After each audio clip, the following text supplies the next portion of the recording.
On April 26, 2011, Alexander Burrows slayed the Dragon, and he was then later flipped to the Ottawa Senators for Jonathan Dahlin, a 42nd overall draft pick, who played 52 games with the Utica Comets, who are now the Abbotsford Canucks, and he had 31 points. And after that project failed, he was then later flipped for our mystery player. That mystery player is the 87th overall pick in the 2018 entry draft by San Jose, and that player is none other than Linus Karlsson.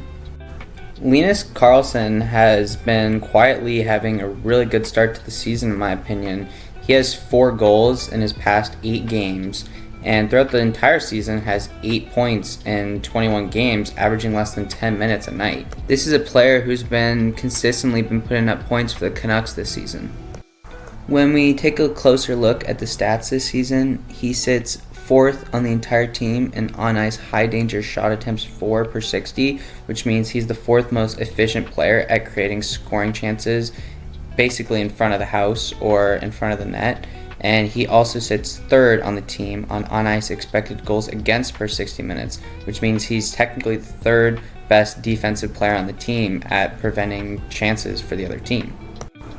He's had a lot of chemistry created with his 2 line mates who he played in the Calder Cup Championship last year in Abbotsford, those players being Arshdeep Bains and Max Sasson, or Max Sasson. Honestly, who knows at this point? He keeps changing his name. But they developed a lot of chemistry on the Abbotsford Canucks, and they brought that up to the Vancouver Canucks this season, and that line has been pretty efficient. Playing sheltered minutes on the 4th line, but they've looked pretty solid so far. Even with Linus Karlsson's sheltered minutes, he still sits 7th in this entire Canucks team at 5.9 expected goals. And he even sits 5th on the entire team in hits, so he's still being productive even with limited minutes.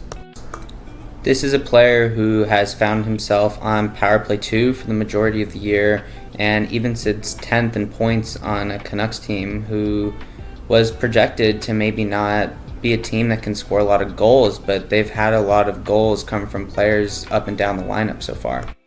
This is a player who's projected to finish the season with 30 points, which is pretty good for a 4th liner, and has historically always put up points at every level he's played. At the SHL, had 46 points in 52 games.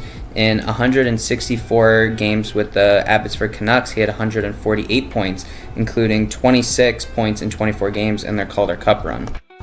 On a Canucks team that hasn't had a lot of bright spots this season, this is a player who I thought has shown some light at the end of the tunnel.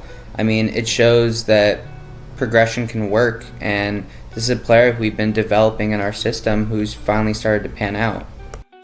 Unfortunately, Karlsson is also on an expiring deal, and I really hope that the Canucks can do whatever they can to bring him back, because he's been someone who's been really exciting to watch and who I'm just very excited about. I keep making a joke that he's the greatest Karlsson in the league, which, might not be true. This is a player that's been really underrated this season, and I'm just really excited to see what happens.